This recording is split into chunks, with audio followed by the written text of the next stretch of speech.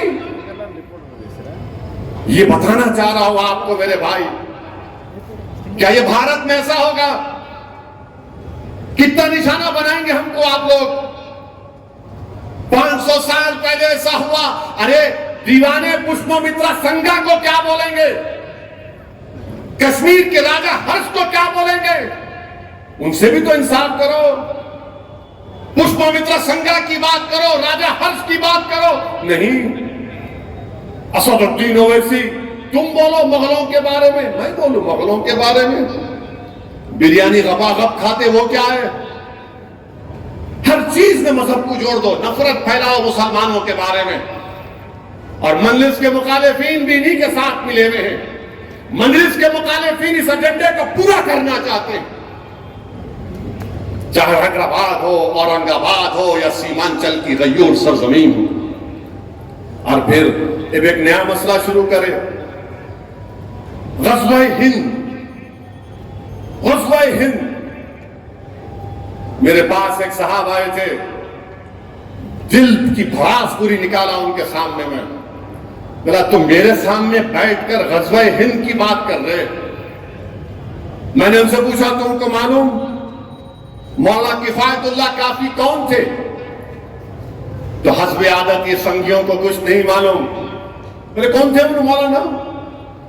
ملا مولانا کفایت اللہ کافی مجاہد آزادی کی تھی، مراد آباد کے تھے، انگریزوں کے خلاف جہاد کا فتویٰ دیا، پیر طریقت تھے۔ اور جب مولانا کفایت اللہ کافی نے فتویٰ دیا تو انگریز اتنا مارتے تھے ان کو کہ ایک مرتبہ انگریزوں نے مولانا کفایت اللہ کے اس جسم کے اوپر استری چلا دی، گرم استری چلا دی، پورا جسم لہو لہان کر دیا۔ اور جب مولانا کفایت اللہ کافی رحمت اللہ علیہ کو پھانسی کی سزا دی جا رہی تھی تو سنو جو غزوہ ہند کی بات ہم سے پوچھنا چاہتے ہیں، مولانا کفایت اللہ کافی کی زبان پر کیا تھا؟ پھانسی کا پھندا تھا، عاشق رسول تھے۔ مولانا کفایت اللہ کافی کے زبان سے یہ نعت نکل رہی تھی کہ کوئی گل باقی رہے گا نہ چمن رہ جائے گا، اور رسول اللہ کا دین حسن رہ جائے گا۔ مولانا کفایت اللہ کافی کے زبان سے نعت نکل رہی تھی، اور مولانا کفایت اللہ کافی کہہ رہے تھے کہ نام شہان جہاں مٹ جائے گا، لیکن یہاں حشر تک نام پنجتن رہ جائے گا۔ مولانا کفایت اللہ کافی پھانسی کا پھندا گلے میں پڑ گیا۔ مولانا کفایت اللہ کافی نے اپنی زبان سے کہا سب فنا ہو جائیں گے کافی، لیکن حشر تک نعت حضرت کا زبانوں پر سخن رہ جائے گا۔ تم غزوہ ہند کی بات ہم سے کرتے ہو؟ یہ مولوی اسماعیل جو مکہ مسجد کے امام تھے، جنہوں نے انگریزوں کے خلاف لوگوں کو جمع کیا، رمضان کے مہینے میں جمعے کا خطبہ دیا اور کہا سلطان بازار چلو وومن ریزیڈنسی انگریزوں کے خلاف لڑنا ہے۔ کالا پانی کا سب سے پہلا مجرم جو بھارت کے مسلمانوں سے غزوہ ہند کی بات کرے، سنو بے شرمو، جو ہماری وفاداریوں پر شک کرتے ہیں۔ بھارت کی آزادی کی جنگ میں پہلا کالا پانی کی سزا کاٹنے والا حیدرآبادی تھا۔ غزوہ ہند کی بات پوچھنے والوں بے ایمانوں، فضل حق حیدرآبادی کون تھا جس نے انگریزوں سے سودا نہیں کیا؟ غزوہ ہند کی بات کرنے والے پوچھو، بتاؤ ان کو، مالٹا کی جیل میں تم تھے، تمہارا باپ تھا؟ مولانا محمود الحسن حسین احمد مدنی تھے وہاں پر، سردی میں کھلے میدان میں رکھ دیا گیا کئی مہینے ان کو۔ جوہر برادران کون تھے؟ ایک کا تو انتقال ملک سے باہر ہو گیا، اللہ نے ان کو ان کے جسم کو اجازت دی تدفین کرنے کی بیت المقدس میں۔ غزوہ ہند کی بات ہم سے کرتے ہو؟ شرم کرو بے ایمانو، تم اتنی نفرت کر رہے ہو مسلمانوں سے، کیا تم بھول گئے بریگیڈیئر عثمان کون تھا؟ کون تھا بریگیڈیئر عثمان جو پاکستان کے خلاف لڑ کے اپنی جان کی شہادت دے دیا؟ غزوہ ہند کی بات ہم سے کرنے والا بتاؤ وحدہ عبد الحمید کون تھا؟ کس کی ماں کی کوکھ سے پیدا ہوا تھا؟ میرے عزیز دوستوں اور بزرگوں، پھر ایک اور بات بولتے ہیں کہ مسلمان بچے بہت پیدا کر رہے ہیں. جھوٹ ہے، جھوٹ ہے. میں اس لیے کہہ رہا ہوں کہ کبھی یہ لوگ اگر بولے، ان سے کہہ دینا کہ مسلمانوں میں جو گروتھ ریٹ ہے، گروتھ ریٹ مسلمانوں کا گرا ہے، ہمارے ہندو بھائیوں کا بھی گرا ہے. فرٹیلیٹی ریٹ ہمارے بہنوں کا، بیٹیوں کا، ہندو اور مسلمانوں کے فرٹیلیٹی ریٹ میں خالی 0.4% کا فرق ہے. یہ B J P R S S بولتی ہے، مخالفین مجلس بھی ان کے ہاتھ میں ہاتھ ملا کر ہاں ہاں ہاں کرتے. بھارت میں مسلمانوں کی آبادی 18.8% پر رک جائے گی. کب رکے گی؟ 2021 میں. ہمارے ہندو بھائیوں کی آبادی سٹیبلائز ہو جائے گی 2061 میں 74.7. اب آپ بتائیے کیا ہے؟ اور پھر انہوں بولتے بچیوں کی شادی. ارے بچیوں کی شادی گورنمنٹ کا ڈیٹا 18 سال میں ہی ہوتی. اور پھر یہ بولیں گے نہیں 2-3 شادی کرتے. میرے بھائی گورنمنٹ کا 2006 کا ڈیٹا ہے، ہندو بھائی 1.7، مسلمان 2.5، دونوں کر رہے. اب جو کر کے نہیں رکھتے ان کو کیا بولیں گے؟ سمجھے؟ نہیں سمجھے تو جو کر کے نہیں رکھتے ان کو کیا بولیں گے؟ ان کے بارے میں بات ہی نہیں کرتے، کیونکہ انہوں پپا جی ہے، ہم ملا جی ہیں. اسی لیے ہم بول رہے کہ یہ جھوٹا پروپیگنڈا ختم کرو B J P R S S والوں. یہ چلنے والا نہیں ہے. یہ آپ بھارت کے نوجوانوں کو، بھارت کے وزیر اعظم نے ان کو بے روزگاری ان کا مقدر بنا کر رکھی ہے. میں بھارت کی عوام سے اپیل کر رہا ہوں کہ آپ دیکھ لو یہ سب چیزیں ہیں، اور بار بار مجلس سے اور بھارت کے دلت اور مسلمانوں سے بولنا کہ سیکولرزم کو بچا لو، یہ ہماری ذمہ داری نہیں ہے، تمہاری ہے. اب الیکشن آئیں گا، اب شروع ہو گیا نہیں مانو کہ لڑو نا اسد بھائی، وہاں مت جائیے آپ، وہاں مت لڑیے آپ، وہاں مت لڑیے آپ. تو کیا کرنا؟ میں کیا کروں؟ میں تم کر رہے نا سیاست 60-70 سال سے، کیا حاصل کیے بولو؟ تم جس پارٹی کا سپورٹ کیا اس نے کیا کیا بتاؤ میرے کو. اسد الدین اویسی کے جانے سے ایسا ہوتا. ہماچل پردیش کیا میں اڑ کے گیا تھا؟ ہماچل پردیش میں کانگریس اور بی جے پی میں 12 MLA کا فرق تھا. اب کس کو بولیں گے وہاں پر؟ اتر پردیش میں سماجوادی پارٹی کے 6 MLA کود گئے بی جے پی میں. کیوں کودے؟ کیونکہ بی جے پی نے ایک اعلیٰ ذات اپر کاسٹ کے ہندو کو ٹکٹ دیا راجیہ سبھا کا. تو سب بولے ٹھاکر ہے، پنڈت ہے، چلے جائیں گے. اور ہم لڑ رہے ہیں تمام کے لیے. محفل کا پرست وہ کریں گے کچھ نہیں تو کون بولے گا ان کو بی ٹیم؟ مہاراشٹر میں الٹ پلٹ ہو گئی. یہ ناندیڑ کے اشوک راؤ بی جے پی میں چلے گئے. سناٹا ہے، منہ پہ کوئی آواز نہیں آتی. اب ہلو شروع ہو گیا خاموشی سے. اسد صاحب کیا ہونے والا ہے 24 میں؟ میں ان لوگوں سے کہہ رہا ہوں اللہ آپ کو دماغ دیا، آپ دیکھ نہیں رہے کیا ہوگا؟ آپ کو نظر نہیں آ رہا نوشتے دیوار؟ کیوں بیوقوف بنتے ہو؟ کیوں اپنے آنکھوں پر پردہ ڈال کر بیٹھے ہو؟ ہوش کے ناخن لو، دیکھو تمہاری بربادی کے منصوبے بنائے جا رہے ہیں. تمہیں صفحے ہستی سے مٹانے کی کوششیں کی جائیں گی. تمہاری شناخت کو چھین لیا جائے گا. تمہارے برسوں کا اتحاد کو تارا تارا کر دیا جائے گا. تم کو مذہب سے دور کر دیا جائے گا. تم کو نہیں نظر آ رہا ہے تو کیا نظر آ رہا ہے تم کو بتاؤ؟ ارے کبھی اپنے آپ کو تو مضبوط کرو، کبھی اپنے آپ کو تو ووٹ ڈالو. یہی تو میں کہہ رہا ہوں، اپنے آپ کو ووٹ ڈالو. اختر علی مان اگر کشن گنج سے MP بنے گا تو کس کا فائدہ ہوگا؟ امتیاز جلیل انشاءاللہ دوبارہ MP بنے گا تو کس کا فائدہ ہوگا بتاؤ؟ اسد الدین اویسی دوبارہ اگر حیدرآباد کا MP بنے گا تو میرا فائدہ ہوگا؟ نہیں، یہ غریبوں کا فائدہ ہوگا، تمہارے اتحاد کی کامیابی ہوگی، تمہارے سیاسی شعور کی کامیابی ہوگی، تمہیں طاقتور جواب دو گے ووٹ کے ذریعے ان ظالم طاقتوں کو جو تم ہماری شناخت کو مٹانا چاہتے ہیں۔ تو میرے عزیز دوستوں اور بزرگوں، یہی پیغام آپ کو دینا تھا یوم تاسیس کے دن۔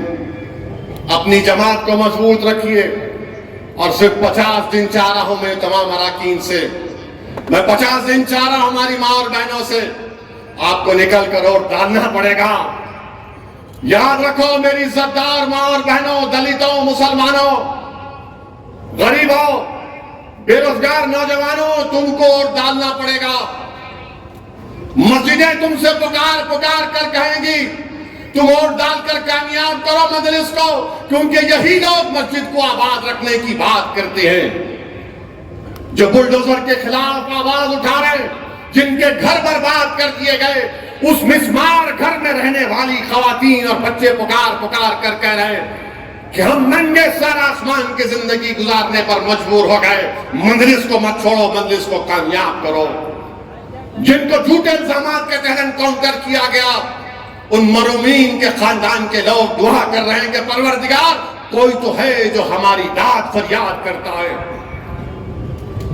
یہ بچے، یہ نوجوان مستقبل تم کو کہہ رہا ہوں، آؤ مجلس اتحاد المسلمین کو اور مضبوط کرو۔